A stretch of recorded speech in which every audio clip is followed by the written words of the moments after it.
The day they took my daughter started like any other.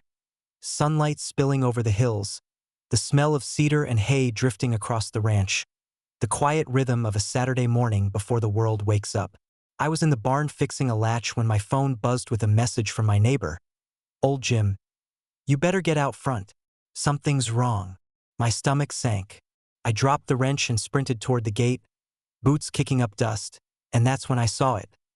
A pair of black SUVs parked across my driveway, engines running, two men in uniform standing beside them. They looked official, but something about them felt off.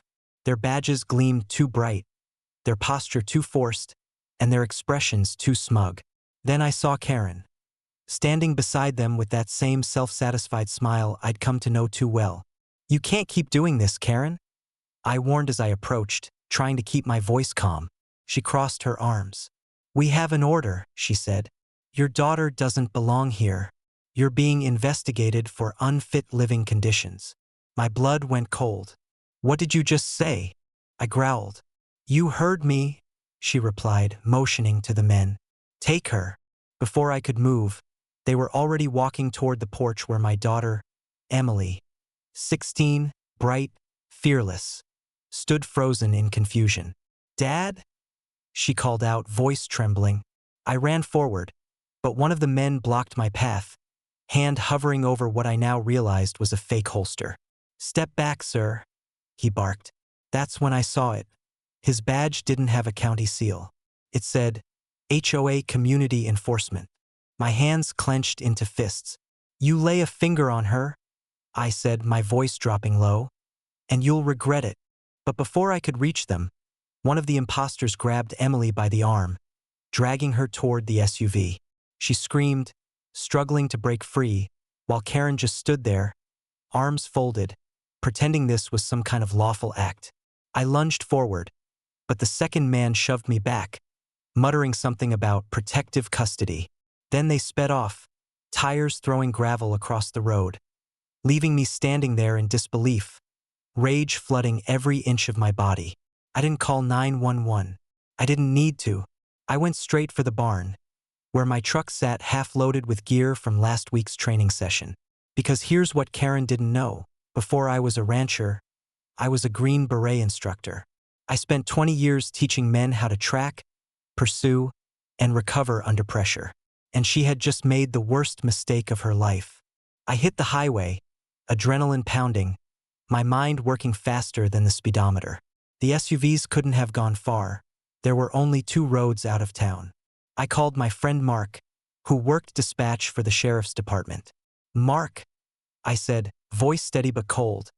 "Someone just kidnapped my daughter. They're driving black SUVs, fake HOA badges." He didn't even hesitate. "We're on it. Send me your GPS." I did. Within minutes, he pinged the county's traffic cameras and found them heading toward an abandoned subdivision that the HOA had been trying to revitalize. I floored it, the truck roaring down the back road until I saw the dust trail ahead. When I pulled up, they were standing outside one of the half-built houses, still holding Emily by the arm while Karen shouted orders like some deranged commander. I got out slowly, hands raised, heart pounding but calm, too calm. "Let her go," I said. Karen sneered. "We're protecting her from you. This ranch life is dangerous for a child." I took one step closer. "You're trespassing, impersonating officers, and committing felony kidnapping. You want to see dangerous? Keep talking." The 2 men turned toward me, uncertain now, realizing they'd been duped. "Ma'am," one of them whispered, "you didn't say this was kidnapping." Karen's eyes darted between us, panic flickering in them for the first time. That's when the sirens came, real ones this time. Sheriff's cruisers rolled up fast, lights flashing. Mark stepped out, hand already on his weapon. "Hands where I can see them," he shouted. The fake officers dropped their badges immediately, stepping back with their palms up. Karen tried to talk her way out of it, sputtering about community rights, but the sheriff just shook his head. "You're finished, Karen." Emily ran to me, tears streaking down her face. I caught her in my arms, holding her so tight she could barely breathe. "It's okay, kiddo," I whispered. "They'll never touch you again." The deputies cuffed Karen while she screamed about lawsuits and misunderstandings.